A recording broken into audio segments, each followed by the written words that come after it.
Yeah, but I even think it's a mistake to think of him in the medical and public health context, because what we now know is that he was part of dual-use research, that this is actually a military project to create bioweapons through a loophole. We're not allowed to create bioweapons, but you are allowed to do research that leads to bioweapons as long as it has a medical dimension. Again, this is something that you put into someone's head and they'll go, no, no, no, no. NBC says different. Right. Washington Post says different. Stop, stop, stop. What you're saying is crazy. But there's a lot of evidence that points to that. Yeah. And it's not something that hasn't been both discussed and done in the past. Right. This is what's hard for normies to swallow. It's hard. Yep.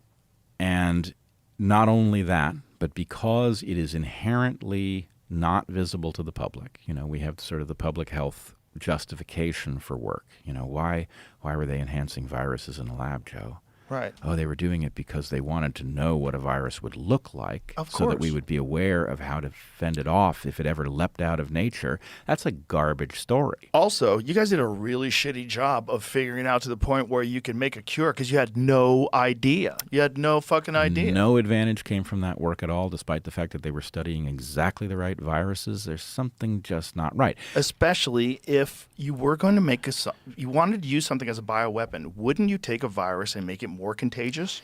And you could say, I'm just studying it.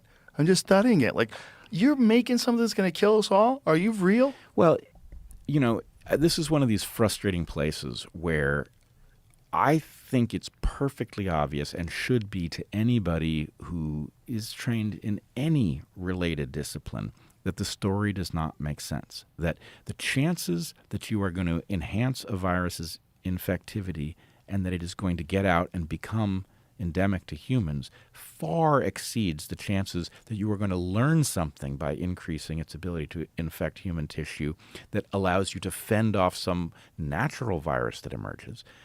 The story literally doesn't make sense. It's a pyromaniac, an arsonist who works for the fire department. Yep. That's what it is. That's what it is. So what we have to infer, and I'm borrowing from Robert Malone here, who at the Brownstone conference that I was recently at pointed out that the mentality amongst guys like Fauci is identical to the one in Dr. Strangelove. That yeah, it's a really deep point, right? That mania about, nuclear weapons and mine shafts, and we can still win this one even though, nuclear war is happening. That same kind of mindset where these people are actually crazy enough to create new human pathogens for which they have no escape plan, right? They're crazy enough to do that because in their demented minds, there's going to be some biological war and we're going to need to have these weapons, right? These people belong in a mental institution. Creating new human pathogens is the exact opposite of creating wealth. And there's going to be some shill who pops up and says, Brett is totally off with this. What we have learned through this work is the reason why we're all alive today. If it wasn't for their brave work. There are these people that just step in. There'll be people that do it because they want online clout. There's going to be people that are doing it because, they're a part of a fucking chatbot network that's attacking this point. But the reality is, it's a crazy idea, especially if you've never come up with a fucking cure.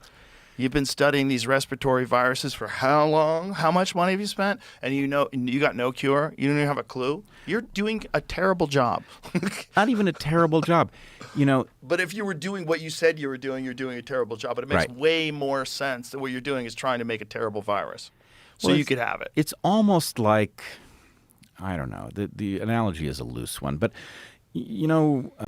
Munchausen by proxy, injuring people to save them, right?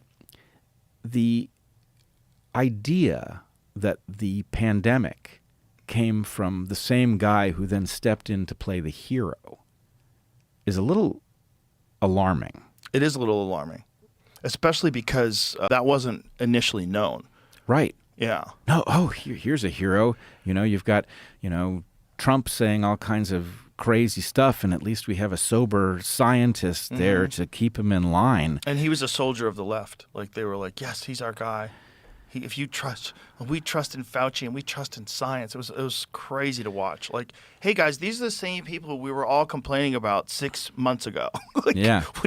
The fuck are you talking about? You all had no faith in the pharmaceutical drug companies a year ago, and now all of a sudden you're trusting them?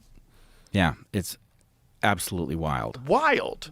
And it's wild how gullible a large swath of our society is, and that's why I think like a better education for young people to at least give them a framework to understand what's happening to you and how you're getting bamboozled and why it's been going on as long as it's been going on, and how do you get your mind out of that? See, I mean, look, I can see I'm really enthusiastic if we get through the immediate bottleneck that we face, that there is a way to build school that functions by not using this archaic mechanism where you're sitting people facing the the chalkboard watching somebody scratch stuff on there.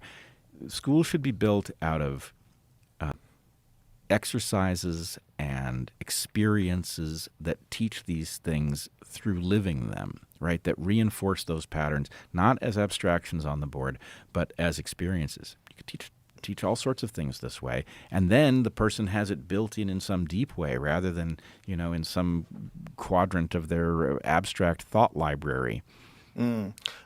I totally agree if we're going to remain human, which I don't think we're going to.